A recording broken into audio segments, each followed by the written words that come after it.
নমস্কার বন্ধুরা, মা ও মেয়ের রান্নাবান্নায় আপনাদের সবাইকে স্বাগত। আজ আমি আপনাদের সঙ্গে শেয়ার করব পাকা চাল কুমড়ো দিয়ে মোরব্বা রেসিপি। এই পাকা চাল কুমড়ো দিয়ে কিন্তু খুব ভালো মোরব্বা তৈরি করা যায়। চলুন তার জন্য প্রথমে আমি চাল কুমড়োটাকে ভালো করে কেটে নিচ্ছি। খোসাটা ছাড়িয়ে নেব আর বীজের দিকের এই নরম অংশটা ফেলে দিতে হবে। এভাবেই চাল কুমড়োটাকে আমি কেটে নিলাম। একে একে আমার সমস্ত চাল কুমড়ো কাটা হয়ে গেছে। ভালোভাবে চাল কুমড়োটাকে কেটে ধুয়ে নিতে হবে।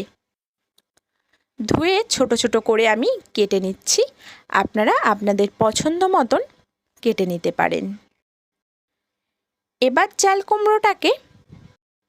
সমস্ত চাল কুমড়োটাকে কেটে নিয়ে একটা কাঁটা চামচ দিয়ে এইভাবে ভালো করে চাল কুমড়োটাকে ছিদ্র করে নিতে হবে।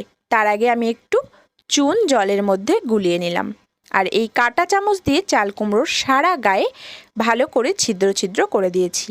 আর চুন জলে 8 ঘন্টা ভেজানোর পর চাল কুমড়োটা এরকম শক্ত হয়ে গেছে। এবার চাল কুমড়োটা বেশ ভালো করে ভিজে গেছে চুন জলে। এবার আমি ধুয়ে একটা পাত্রের মধ্যে ফুটিয়ে রাখা জলের মধ্যে দিয়ে দিচ্ছি। দিয়ে বেশ ভালো করে চাল কুমড়োটা সেদ্ধ হতে দেব। চাল কুমড়োটা সেদ্ধ হয়ে গেলেই তারপর দেখে নিই এবার কি করতে হবে। ঢাকা দিয়ে দিচ্ছি আমি চাল কুমড়োটা ভালো করে যাতে সেদ্ধ হয়।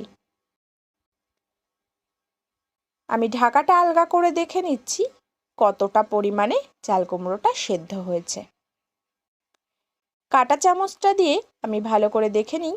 এই যে দেখুন, এইভাবে চাল কুমড়োটা কিন্তু সেদ্ধ হয়ে গেছে। প্রত্যেকটা চাল কুমড়োই কিন্তু উঠে আসছে কাঁটা চামচের সঙ্গে। চাল কুমড়োটা বেশ ভালো মতন সেদ্ধ হয়ে গেছে। এবার আমি জল ঝরিয়ে নিয়েছি। জল ঝরিয়ে নেওয়ার পর কড়াইয়ের মধ্যে দিয়ে দিলাম চাল কুমড়োটাকে। সেদ্ধ হওয়া চাল কুমড়োটার মধ্যে দিয়ে দিলাম চিনি। 1 বাটি চিনি দিয়েই আমি চাল কুমড়োর মোরব্বাটা করব। আর খুব কম চিনিতেই আমি এই মোরব্বাটা করতে চেষ্টা করছি। গ্যাসের হিটটা সবসময় লোতে রেখেই কিন্তু এই মোরব্বাটা করতে হবে। দেখুন শিরাটা কি সুন্দর গাঢ় হয়ে গেছে আর কালারটাও কিন্তু চেঞ্জ হয়ে এসছে। আমার মোরব্বাটা প্রায় রেডি হয়ে এসছে। এরই মাঝে বলে রাখি, আপনি যদি আমার চ্যানেলে নতুন বন্ধু হয়ে থাকেন তাহলে চ্যানেলটি সাবস্ক্রাইব করে পাশে থাকার অনুরোধ রইল। পাশে থাকা বেল আইকনটি প্রেস করে দেবেন, কারণ যখনই আমি নতুন কোনো রেসিপি শেয়ার করব সবার প্রথমে আপনার কাছেই নোটিফিকেশান পৌঁছে যাবে। আর আমার রেসিপিগুলো যদি আপনার ভালো লেগে থাকে লাইক কমেন্ট শেয়ার করতে একদমই ভুলবেন না। দেখুন চিনিটা কিন্তু বেশ শুকনো শুকনো হয়ে এসছে, সাদা সাদা কড়াইয়ের গায়ে লেগে রয়েছে। এবার আমার চাল কুমড়োটা মানে মোরব্বাটা রেডি হয়ে গেছে সম্পূর্ণ। চলুন দেখে নিই এবার। দেখুন মোরব্বাগুলো আওয়াজ শুনে নিশ্চয়ই বুঝতে পেরেছেন কতটা শক্ত। অনেকটা কিন্তু শক্ত হয়েছে। দেখতেই পেলেন কতটা শক্ত হয়েছে। কেটে আমি একটা দেখিয়ে দিই আপনাদের। দেখুন সহজেই কিন্তু কেটে যাচ্ছে শক্ত হওয়া সত্ত্বেও, কারণ এর মধ্যে বেশ চিনির রস কিন্তু ভালো মতন রয়েছে। আর চাকুটার গায়ে দেখুন কি সুন্দর চিনির রস লেগে রয়েছে।